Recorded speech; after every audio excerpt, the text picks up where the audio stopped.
Semana que acaba, semana que começa. A semana que terminou foi uma semana onde as atenções voltaram-se de novo para a subida das yields obrigacionistas, para a forte subida dos preços do petróleo, para as intervenções dos vários responsáveis dos bancos centrais, tanto da Reserva Federal como do Banco Central Europeu, e obviamente também com a divulgação dos dados da inflação, tanto nos Estados Unidos como na zona do euro. As yields obrigacionistas voltaram a negociar em forte alta, em fortes valorizações, chegando uma vez mais a novos máximos que já não eram atingidos no caso da Europa, no caso das Bundes alemãs desde 2011 e no caso dos Estados Unidos desde 2007. O preço do petróleo também é uma preocupação, continua a subir, isto quando os bancos centrais estão a tentar, digamos, acabar com o ciclo de subida de taxas de juros relativamente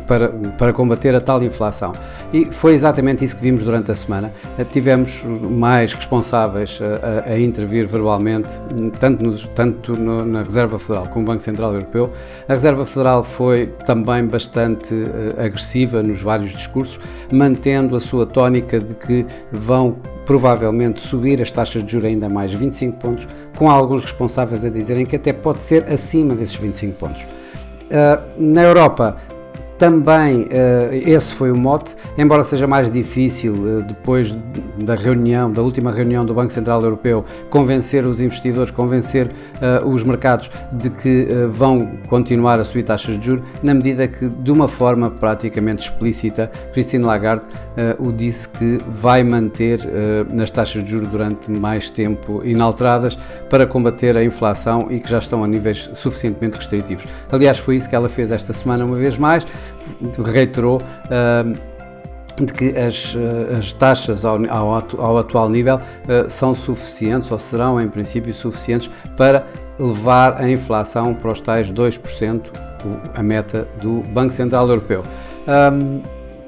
Tivemos os dados da inflação que, digamos, ajudaram de alguma forma os bancos centrais nesse sentido, isto porque na Europa a inflação caiu dos 5,2% para 4,3%, ficando abaixo do esperado, dos 4,5% esperados, e se olharmos para a inflação subjacente, ela caiu dos 5,3% para 4,5%, quando era esperado os 4,8%. A medida preferida da Reserva Federal nos Estados Unidos, também ela saiu em linha com o esperado, caiu de 4,3 para 3,9, o Core PCE Price Index, sendo que a medida mensal inclusive saiu um pouco abaixo do esperado, ou seja, era esperado que os preços tivessem subido 0,2 e ela mostrou uma subida de 0,1. A nível de bancos centrais não houve surpresas, o Banco Checo manteve a sua taxa de juros inalterada nos 7%, o Banco do México nos 11,25% e o Banco da Hungria continua a levar, fez cair a sua taxa de depósitos em 1%, para 13%, naquilo que já tinha anunciado como uma normalização, uma reestruturação na sua política monetária. Em termos de mercados acionistas,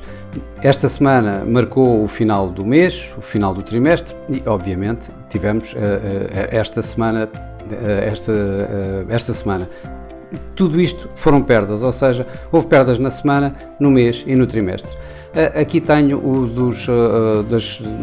da evolução mensal, em que nos Estados Unidos foi os que menos caíram a nível da semana, caiu 0,7%, mas se formos, por exemplo, para o mês, o S&P 500 caiu cerca de 5% no mês de setembro. O DAX caiu na semana cerca de 1,1%, mas se formos para o mês,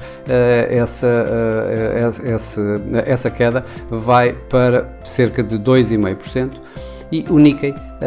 aliás, de 3%, e o Nikkei sim, esse de 2,5% no mês, e caiu na semana cerca de 1,7%. Já por cá, por Portugal, o PSI 20 caiu esta semana um pouco mais do que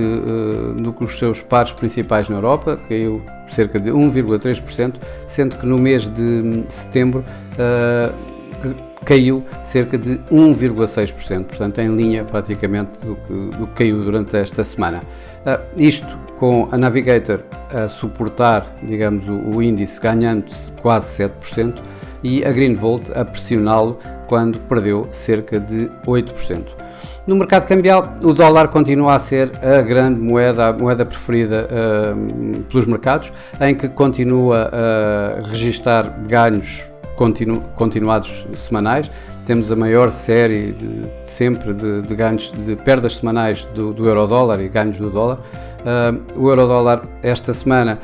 atingiu quase o mínimo do ano ao chegar a negociar a 1,0488, a poucos pontos, a meia dúzia de pontos do mínimo deste ano, que foi atingido logo no início do ano, em janeiro, e terminou a semana abaixo de 1,06, ali à volta dos 1,0570. Destaco esta semana a coroa sueca, que foi das poucas divisas que conseguiu ganhar ao dólar esta semana, ganhou cerca de 2% ao dólar, com o cross dólar coroa sueca a registrar fortes quedas esta semana. Nos mercados das commodities, obviamente tivemos, como já referi, o petróleo. O petróleo teve uma evolução positiva, apesar de no Brent terminou praticamente ao nível que tinha começado a semana, e o WTI não fez mais do que um ganho de 0,8%, isto depois de ter atingido os tais 95 dólares por barril, o que já não acontecia desde agosto do ano passado. Mas acabou por recuar no final da semana e terminar aqui assim à volta dos 91 dólares por barril. Já o ouro acabou pressionado, perdeu esta semana cerca de 4%, isto com o dólar a valorizar, com a inflação a mostrar-se em queda, as yields e as taxas de juros a subir. Portanto, tudo isto foram mais do que razões para pressionar aqui o preço do ouro, que voltou obviamente abaixo dos 1.900 dólares por onça e que terminou com uma queda de mais de 4% esta semana. Esta semana que vai entrar vai ser uma semana, uma vez mais, em que são os non-farm payrolls que mandam, ou seja, os dados do mercado de trabalho vão ser o grande destaque. No entanto, os mercados vão continuar a olhar para os dados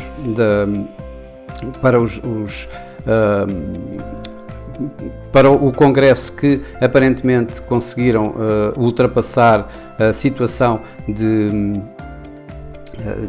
da suspensão do governo, portanto da paralisação do governo, mas vai continuar a olhar esta semana o mercado para as divisas, as taxas as yields obrigacionistas em alta, vai continuar a observar os preços do petróleo e a olhar uma vez mais ou melhor, a ouvir uma vez mais o que os banqueiros centrais têm para dizer. Para já, em termos de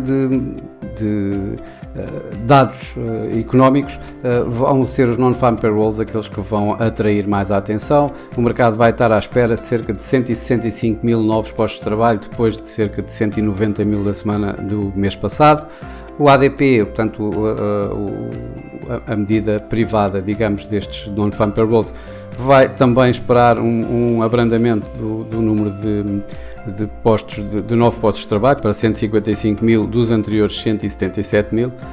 e temos ainda a criação das vagas de emprego, as JOLTS, que depois do mês passado terem caído em força para a volta de 8,83 milhões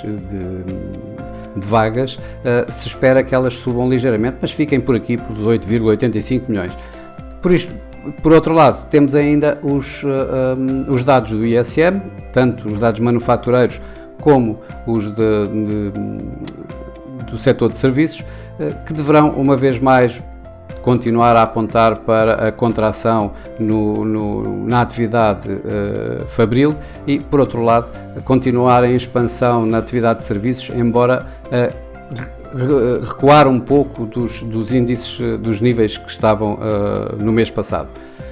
O mercado vai estar atento também ao que se vai passar na reunião da OPEP. Segundo notícias que foram sendo vinculadas na semana passada, deve ser muito pouco provável que haja qualquer alteração à política de produção deste cartel e, portanto, não é suposto que a Arábia, por exemplo, volte atrás nos seus cortes ou que vá ser de alguma forma aumentado a produção desse mesmo cartel, portanto, mas vamos estar atentos e verificar se há alguma saída para abrandar esta forte subida de preços, até porque se continuarmos com mais subidas de preços, o próprio OPEC sabe que provavelmente o setor do shale oil nos Estados Unidos acabará por começar a compensar uma produção maior e isso vai prejudicar a longo prazo o próprio cartel no petróleo em si, que vai haver mais concorrência, por assim dizer, pelo shale oil. Obviamente que vamos ter no meio disto tudo Christine Lagarde a falar, vamos ter Jerome Powell a falar e vamos ter muito mais responsáveis tanto da Reserva Federal como do Banco Central Europeu, que vão continuar certamente a puxar, digamos, para a parte mais hawkish, a parte mais agressiva, continuando a apontar para a possibilidade de continuação de subidas de taxa de juros para manter, digamos, as expectativas do mercado um pouco aqui assim a este nível e não começar a projetar já cortes de taxa de juros como o mercado muitas das vezes tende a fazer. Por fim, temos os bancos centrais, em que vamos ter alguns bancos centrais. O principal é o Reserve Bank of Australia. Esta senhora Michelle Bullock vai ser, que era a antiga governadora adjunta de Lowe, vai ter a primeira reunião em que vai ser ela a dirigir essa mesma reunião, onde não se espera que o RBA vá alterar a sua taxa de juros,